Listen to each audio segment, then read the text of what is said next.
Hey, Cigar Craig here at the 2022 PCA show with Pete Johnson. How you doing, Pete? Good, man. I got a guy looking over my shoulder, though. That's weird. Yeah, it's kind of strange. It's dark hair. I know, it's okay. I will go to my grave using that ad right there because my wife won't let me dye my hair. No. My wife actually... And maybe I have a few more pounds to me, too. My wife actually mentioned I might put something in my hair, but I said, no, I worked hard for this. Yeah, I know. Yeah, we all work hard for it. Right. You know, I've been doing this for 13 years. First time I've interviewed you on camera. Yeah, shit. And I've been remiss. And you probably don't remember this. The first show I went to in 2010 in New Orleans, you were like one of the first guys I met there and gave me a cigar, and that's kind of where we met. So, and we've known each other a long time. Long time. I think a couple years ago I saw you at the show and we were talking. I was going to pull out the camera and somebody came and interrupted us. And, you know, I get pulled in a lot of different directions, unfortunately. Right, that happens. Yesterday, like, everybody wanted to do camera stuff, and I was just like, I just can't. Yep. I felt like I was being spun like a top. Yeah, man. But today is a nice, perfect day, and I committed today as my day of videos. Well, that's good, because I'm out of here tomorrow. So. Yeah, good, perfect. It worked out real well. And I wanted to make a point to get here, because, like I said, I was thinking about it, and I thought, you know, who's the one guy I haven't really talked to? Very cool. And well, thanks for coming in. To it. I appreciate you coming in and taking the time, because honestly, we need people talking about the product. Yeah. And you know, without the consumer base first, but then people that are coming into the show on their own time and dime to interview us and put videos out about the brand. That's helpful for our business as a whole. So thank you. Good. Yeah. Appreciate that. It's fun, you know. We do it for fun. Yeah. I gotta get you a cigar. We'll get one after the video. Yeah, so you, I appreciate that. But so I don't have to get up. No, not yet. You'll walk away. Yeah. It'll be a mess. It'll be a mess. It'll be a mess. No big deal. So you got some new stuff, right? Yeah. Might as well get this out of the way after we. Yeah, we have. So this year's the 10-year anniversary of both Surrogates and Ateliers. So we came out with a size that we've used in the past called the Britannica Extra. It's an old mold from Cuba. Oh, cool. And we use both of them in different blends, obviously. The Atelier is based off the Racine blend that we did years ago for the PCAs. What's the size of that? It's a 5 3/8 by 48 Perfecto. Oh, cool. Yeah, it's an old school size. I've always loved it. And almost so like this year we came out with a three. taco, almost like yeah, exactly. Okay. Yeah, we came out with 3 different versions. So the Atelier, Racine, the Surrogates Big 10, but also a Cabai 1. Oh, cool. Delicious. So it's kind of like a fun year to use that mold. The problem is we're running out of the molds because the mold maker no longer exists. All right. We used to make them for Cuba, and that's where we got this from, these plastic injection molds. But it's been really tough for us to find a mold maker that can actually make that mold perfectly. Right. So, yeah, it's going to slow down production. Right? Yeah. Well, we have one pair that rolls. Right. So it's luckily the production amount isn't a lot. Right. So we can slot timelines throughout the year, because if you think about a pair of rollers rolling just that cigar all year long, you're talking about hundreds of thousands of cigars. So it worked out pretty good though this year. Small batch on everything, and a nice consistent production of it, because those rollers only roll that. Right. Yeah. Right. Now they might roll different blends of it. Sure. But they always roll that size. Yeah. Just to get the muscle memory. Yeah. That's always the key. We have we have one guy in Miami that all he rolls is Grand Cojonus. Oh, cool. Yeah. So that's his cigar. Right. We have a girl in Miami that all she rolls is Noeas. So that's Petit Corona. So that's her thing. Yeah. Keep them with their muscle memory. You start tripping them up, and they get like the first batch is like too loose or too tight. Yeah. Right. Got to be careful.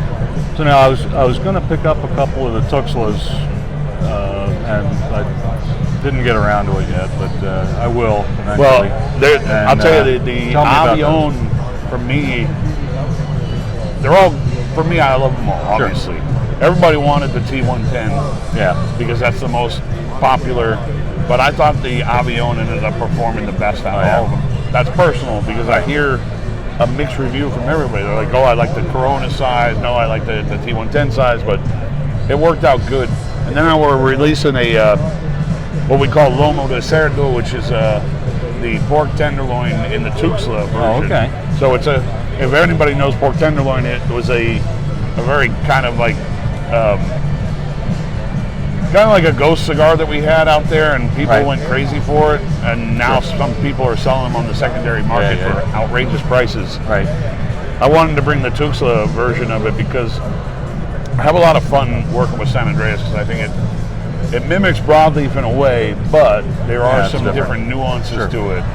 I think there's more of a chocolate note with San Andreas, but not as sweet, maybe. Not as sweet, but there's, unfortunately, with San Andreas, you get more of a chalky character to it. So you got to be really careful to make sure that the blend can withstand that. And you want the blend to kind of not overpower, but marry with it. If you put that wrapper on a mild cigar, it's going to be overpowering. Yeah. And you're going to get those true San Andreas notes to it. Sometimes are not for everybody. Yeah. When I started smoking cigars back in the mid-90s, I started on Teamo. Yeah. And there was something about Teamo for me. I dug Teamo Maduros. That was my thing. I think that was the most popular cigar in New York City. Yeah. I mean, crazy. Yeah. I still enjoyed them. I found that there was a nuance in there that was pretty unique, and there were some people that's what it was. Yeah. But yeah, we get good wrapper from Tarrant, and really happy to use it. So yeah, that's good. Yeah. I'm looking forward to picking up some of those. I saw one of my local shops had some. So. That's a fun one though. That won't come out until next year. So, but aside from that, I mean, we have the PCA 2022. Yep. We only did 1,000 boxes of those. Those sold out within the first hour that we were here yesterday. Sure. I'm considering making a few more boxes for some people because I kind of want to make everybody happy. Yeah. But a lot of complaints yesterday. What do you mean they're gone? So we got to figure it out. And some of the numbers that people were writing were obnoxious too. Like I was like, I don't know if I can supply that many. And I'm like, no, there's a limit on the price sheet. Right. So we'll see. I mean. I mean, we have a couple other things. The Veracruz Blue, of course, which I'm really excited about. I was excited about that too. Veracruz Blue is 100%. It's 100% Garcia grown tobacco, Corojo 99 shade grown. If I remember correctly, the original Veracruz was Holt's exclusive. Original. Yes, it was actually. Veracruz number 9 was started out as a Holt's. Actually, Veracruz 1 and 2 came out first. Okay. And then Holt's Veracruz number 9 was the third size that I put in. Oh, okay. Eventually, I expanded the line. I took the number 9 away from Holt's. Got it. Right. It was an exclusive for them, the little petite Robusto Rothschild size. Okay. But when it came to regular Veracruz number 1 and 2, those came out originally in 2009, I think. Okay. And they were in 50 cabs. Gotcha. Yeah, the East Coast, West Coast. Actually, that might have been 2008. Time's gone. Yeah, I know, right? 19 years doing the brand. I start forgetting timelines. No. You don't have to tell me about. But next year I won't forget. It's a big 20th anniversary. So for the whole family. That's exciting. Yeah. The hope is that we finalize the collaboration that we want to do together. So we're going back and forth with the concept, but we got to start moving on it quick. Yeah. So and hopefully a lot of the global obstacles are starting to go away. Yeah, well, there's still a little issue. We don't have tobacco issues. Jaime and Pepin have been growing a tremendous amount of tobacco. Packaging. They have at least 6 years worth of tobacco. It's really packaging issues, bans that take 4 months instead of 6 weeks. Right. Sure. And then you forget that you ran out of something in the factory, and then you have to order it again. And they're like, oh, it'll be 6 more weeks, or 8 more weeks, or 10 more weeks. We're going to be out of that product for 3 months. Yeah. So stuff like that. Yeah. Like I've been short on inventory on Negociant and because I ran out of the bands, and it was going to take 3 months to get the bands. Wow. So I go, I guess I'm going to be out of product for 3 months. Yeah, that's crazy. It is what it is. I mean, you try to push through it. I think we have enough in our portfolio that we don't have to worry about something being missing for too long. Right. But yeah, a little bit extra work and a little extra, things on your mind. Yep, So. absolutely. Yeah, you got to keep on. Inventory control is always a tough one. Yeah. And we're sometimes pretty good at it, but sometimes really bad at it. Yep. Awesome. But I'll tell you, we have the Kohonu last year's that we decided to bring back. We'll bring 2015 and 2018 in the mix because those are the years we skipped. Right. And the 2015 that we have on display is actually the wrong band. Oh. Yeah, so they printed the wrong colorway, which is actually for broadleaf releases later on, instead of the gold one, which is the Habano. So we got to wait for those bands now. Wow. And those were supposed to be out next month. Nah, not anymore. Not happening, huh? Yeah, so everything's being pushed. I mean, there's weird things like containers getting delayed because they don't have drivers to I've heard bring of the that containers too, over. And that's all over. That's not just. But this I mean, industry. we're getting cigars. The Garcias have been very generous with the amount of product they're getting me, even though they have to make their own cigars and get their own inventory. But we were able to build inventory again this year, which was helpful because we could come into the trade show and actually, write orders and ship them. There's a lot of people can't do that. Writing paper doesn't mean anything unless you sell the product. Right. Yeah, I don't look at back orders lists and go, oh, we have so many back orders. We have this much in money in back orders. That's not money in the bank. Yeah, it's not money. It's just a back order. That's right. It means nothing. Because by the time I get the product, they might not want it anymore. So they found something else. Yeah, exactly. They'd fill that space on the shelf. Yeah, we got to be constantly on top of everything. Yeah. So, but we're having a good time, and I think the response to the new product's awesome. Yeah, great. I'll get you some to smoke, and hopefully you like them too. Chances are good. Chances are good. Oh man, dude, thank you very much for sitting down thank for you. a few minutes finally after 13 years. I know, right? But I'm always accessible, man. So I know I know how to get it. Sometimes you might have to wait a couple minutes, but I'll make sure I make time for you. Yeah, I appreciate it. I don't like to bother you. Yeah, but I'm a busy guy. I like to sit down and have a conversation with people instead of running around where my back gets sore in 10 minutes. Man. No kidding. I like your couches. Yesterday was tough.